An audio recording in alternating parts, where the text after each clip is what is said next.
Thiago Grulha, compositor, cantor, o meu super-herói durante algum tempo. Opa, revelação bombástica. Escritor, não falei já escritor? Não. Escritor. De tudo isso, que mais... Me comenta, pra fazer de conta que a gente se encontrou agora. Ai, aquela... Que bom te ver, brother. Legal que eles captam a hora que a gente se fala. Que a gente se legal. Mas muito legal de ver mesmo. Eu acho que 7 anos que eu não te vejo. Por aí.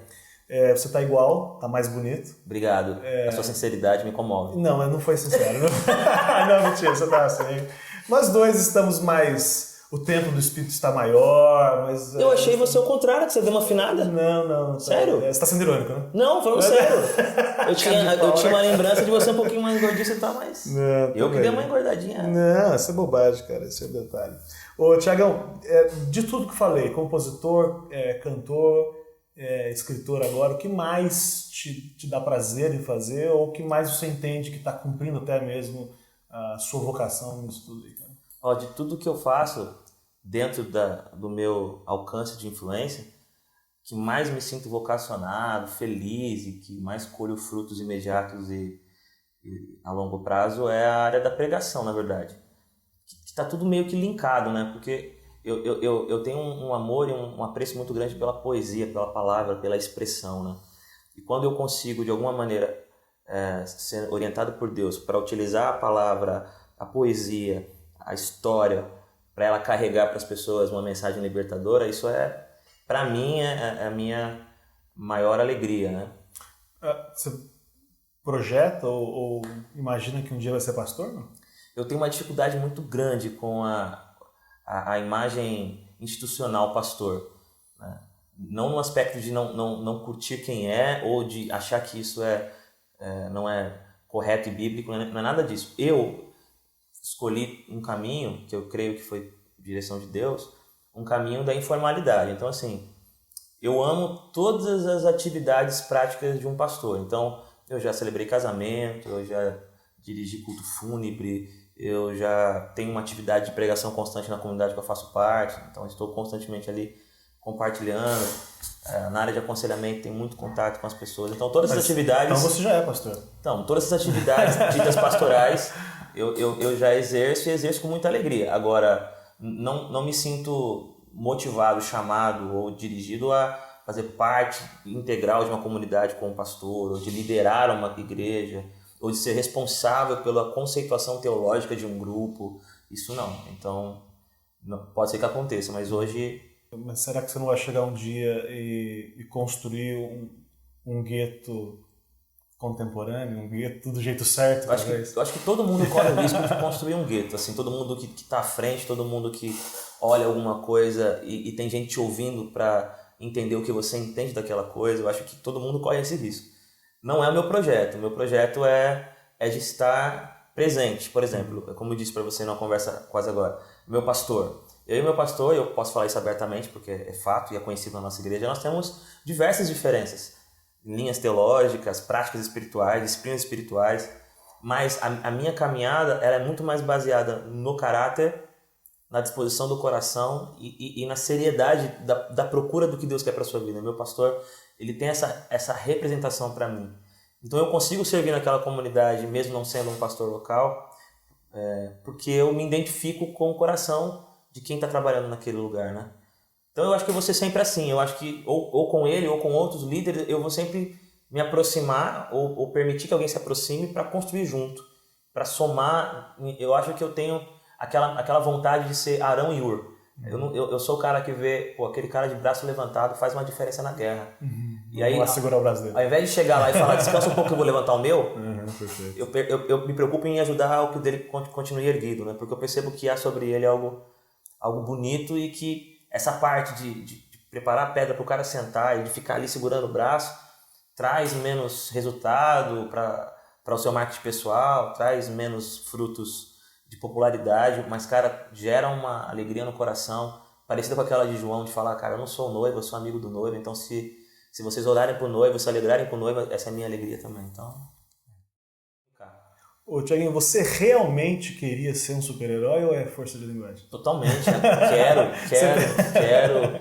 Eu acho que essa experiência de conseguir entrar... Porque a minha maior inspiração da ideia do super-herói, eu até comentei naquela ocasião que a gente cantou lá naquele antigo lugar que você trabalhava lá, que era muito legal, pelo menos eu achava.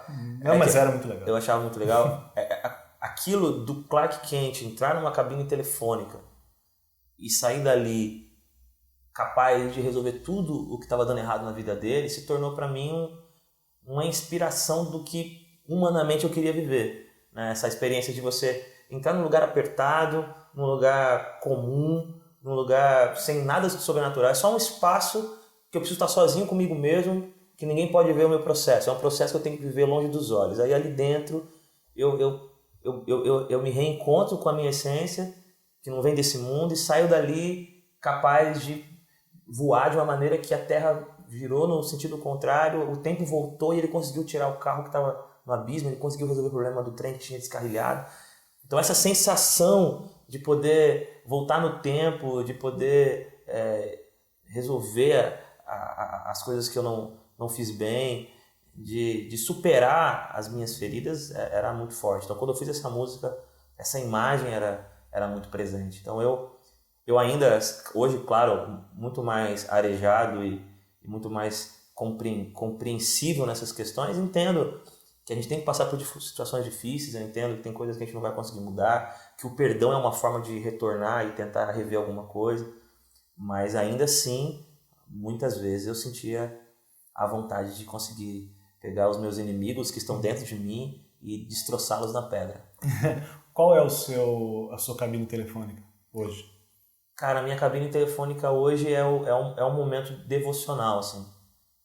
Não existe experiência mais rica para mim hoje de comunicação e de sublimação do que é devocional. Mais do que participar de congressos, mais do que cultos locais, que eu sempre sou muito abençoado e tenho uma experiência de cultuar a Deus em família, mas as minhas experiências de cabine são aquelas em que eu me cerco de páginas bíblicas aqui e ali, e eu tento não me preocupar com sistemas teológicos, nem com visões X ou Y, e nem me equipar para falar alguma coisa para alguém. Eu simplesmente me exponho e deixo a Bíblia se expor, e essa experiência é muito bacana, e parece que eu saio dali com aquela imagem de que os jovens se cansam mesmo, eles se fadigam, mas quando a gente espera no Senhor, Ele renova nossas forças, e quem rastejava voa.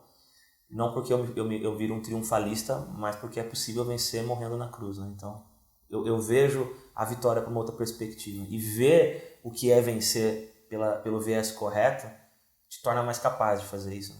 E a Lois Lane? A Lois Lane é aquela que me desequilibra mesmo. É minha esposa, mulher de Deus. 8 meses, né? 8 meses. E é interessantíssimo porque ela tem uma característica muito parecida com a Lois Lane mesmo, porque ela me vê como Clark Kent, né?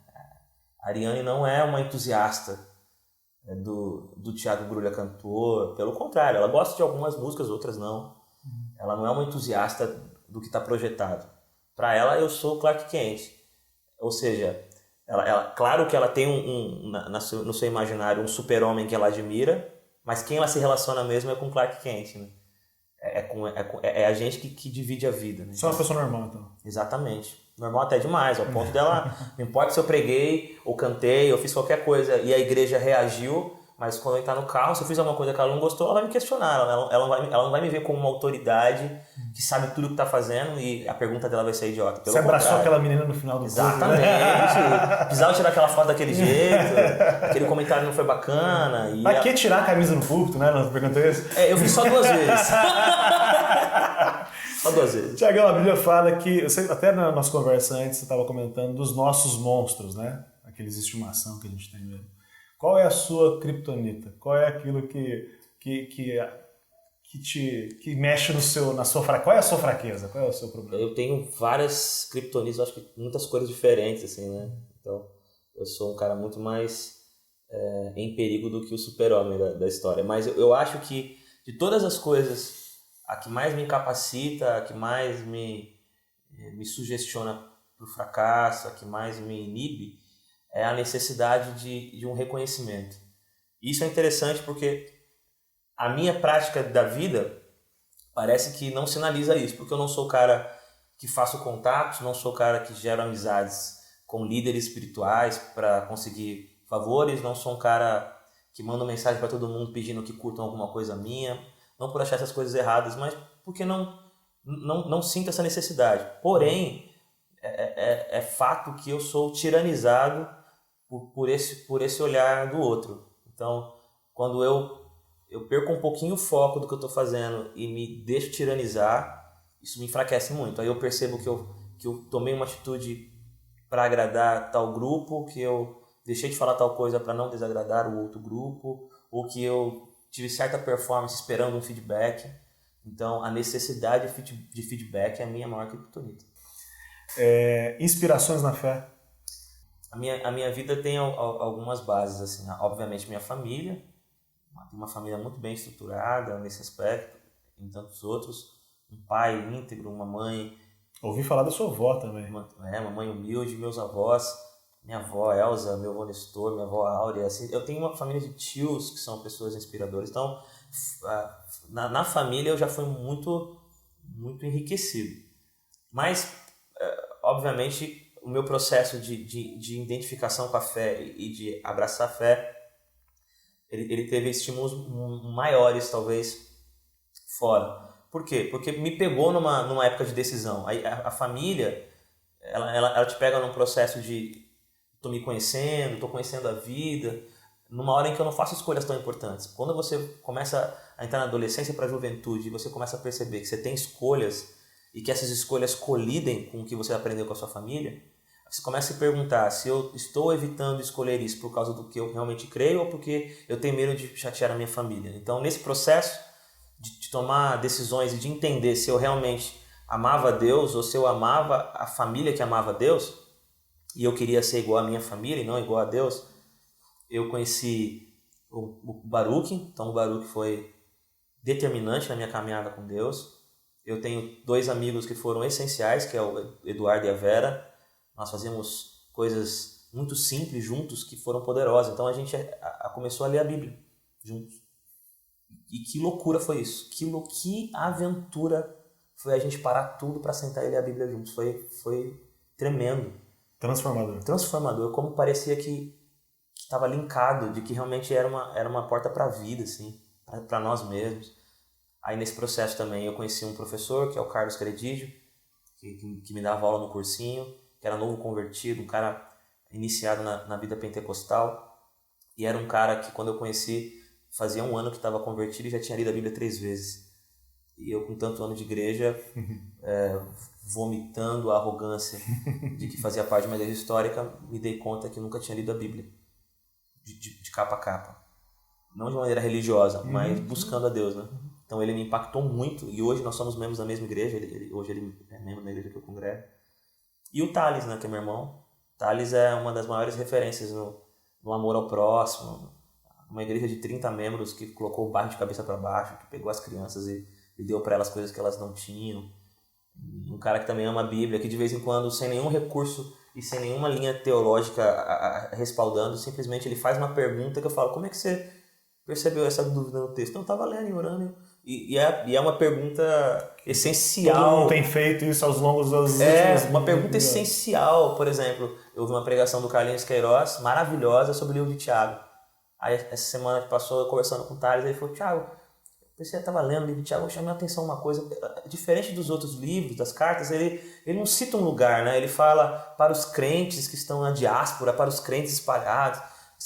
Isso ter chamado a atenção dele numa leitura devocional foi muito legal, porque o pastor Carlinhos Queiroz, ele pregou sobre isso, a carta para os sem-tetos, a carta para a igreja que não tem endereço, né? E ele enfatizou muito e trabalhou essa linha, foi tão legal. E aí o Thales, nas suas leituras práticas e habituais, tem esses insights, né? Então, são experiências assim que me fez alguém mais tolerante, alguém menos condenatório, alguém com um coração que tenta ser ensinável em vários ambientes distintos. E essas são as minhas maiores inspirações, assim, minha família, o Baruch, esses 2 amigos e o Thales. Claro que há outros, né? Mas acho que esses foram os essenciais. Te assusta ser referência de alguém? Não me assusta por dois motivos principais, por mais que eles sejam egoístas e não bíblicos. O primeiro é, eu sou o cara que constantemente estou contrariando a fala de Paulo de maneira clara, objetiva, pecadora, mas constante. Não me imitem. Eu sou o cara que estou sempre na internet ou nos lugares falando, eu realmente não me considero resolvido em diversas áreas que vocês estão ou que vocês procuram estar resolvidos. Então eu sou o cara, por exemplo, que quando falo da homossexualidade, e eu digo, não tenho respostas, eu tenho angústias, eu tenho vontade de ajudar, eu tenho orações e pessoas, mas eu não tenho respostas. Eu não tenho respostas sobre a igreja brasileira, eu não tenho respostas sobre os ministérios de louvor, eu não tenho resposta sobre muita coisa. Então, eu me dou o direito de dizer isso constantemente. Obviamente, isso não impede que as pessoas ou que algum ou outro me tenha como referência. Mas só o fato de eu insistir que não sou, me dá uma certa tranquilidade. E é uma boa referência. Me dá uma certa tranquilidade. E a segunda coisa é porque eu sou extremamente sincero, né? De verdade. Eu não sou um fake, isso eu tenho paz. Eu não sou um fake. Então, o que eu escrevo... acabei de postar, por exemplo, um livro que eu terminei do C.S. Lewis, que eu amo, e coloquei, eu só entendi os 3 primeiros capítulos. É verdade, os outros capítulos eu não entendi nada. Então eu vou colocar isso, eu não entendi nada. E os poucos que se identificam comigo como referência são exatamente esses, que estão à procura de coisas assim. Alguém que não sabe tudo, alguém que não tem todas as respostas, alguém quebrantado com a vida. E quando essa aproximação acontece, ela é muito produtiva. Obviamente, aqueles que fizerem uma imagem equivocada de mim, aqueles que me tiverem acima do que eu sou e se frustrarem no caminho, eu lamento por eles, eu oro por eles de verdade, mas eu não assumo essa responsabilidade, eu não coloco esse peso nas costas, não. Ô, Tiagão, eu queria te perguntar uma coisa, cara. O que mais te incomoda no movimento evangélico? O que mais me incomoda no movimento evangélico são os que se tornam odiosos e agressivos por acharem que têm todas as respostas, e aqueles que se tornam irônicos e debochados porque acham que ninguém tem a resposta. Então, esses dois extremos que ridiculariza aquele que abraça certos absolutos ou aquele que doeu no coração. Eu preguei ontem sobre o livro de João, e quando os mestres da lei, os fariseus, mandam prender Jesus, e os soldados começam a escutá-lo, e eles saem de lá impressionados com o que Jesus falou, e aí quando eles chegam, eles perguntam, os mestres da lei perguntam, cadê, vocês não prenderam ele? E eles respondem, cara, ninguém fala do jeito do que ele fala, ele é impressionante. Ou seja, os soldados ficaram tão extasiados com o que ouviram que acabaram não executando a sua missão. E a reação dos líderes religiosos de dizer, mas essa ralé maldita não entende a lei. Você já viu alguém inteligente crer nesse cara? Você já viu alguém versado nas escrituras crer em Jesus? Não tem profeta na Galileia, não tem profeta de Nazaré. Esse cara tá... Então, essa postura de o restante é uma ralé maldita que não entende a lei, isso me incomoda muito no movimento evangélico.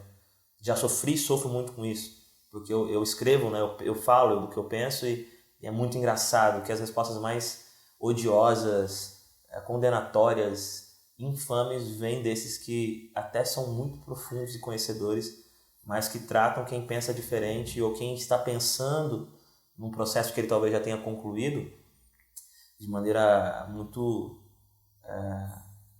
humilhante, assim. Então isso me incomoda. E me incomoda os caras que quando vêm os que defendem posicionamentos firmes, aí esses caras acham, esses caras são idiotas, eles estão no mundo da pedra, esses caras não pensam, tá faltando para eles um pouco mais de oxigênio, vai dialogar com a filosofia, vai dialogar com os movimentos sociais, vai estudar um pouco carnal, vai ler, vai ouvir outros caras. Esses ranços do movimento evangélico ainda me incomodam. Eu não creio no ecumenismo, não. Eu creio num Jesus que olhou para o centurião, que era um herege para os ortodoxos, que olhou para Ciro Fenícia, que era uma idiota espiritual para os reformados da época, e elogiou a fé deles. Essa fé eu nunca vi em Israel, que fé grande é a sua. Mas o mesmo Deus que conversou com Nicodemos, que pastoreou José de Arimateia e que converteu Saulo. Ou seja, ortodoxos e reformados que para os hereges eram insalváveis, talvez tenha essa palavra. Eu creio nesse Cristo. que dialoga com o reformado e com o liberal e consegue enxergar coisas lindas em ambos e se apresenta como um caminho para ambos também. Olha, o caminho é Jesus, não é nem isso que você está fazendo, nem aquilo. Sou eu. Obrigado. Me sinto amado por Deus através da sua disponibilidade em conversar. Foi um prazer, foi uma honra. Espero que abençoe alguém, que tenha um fim útil para algum coração.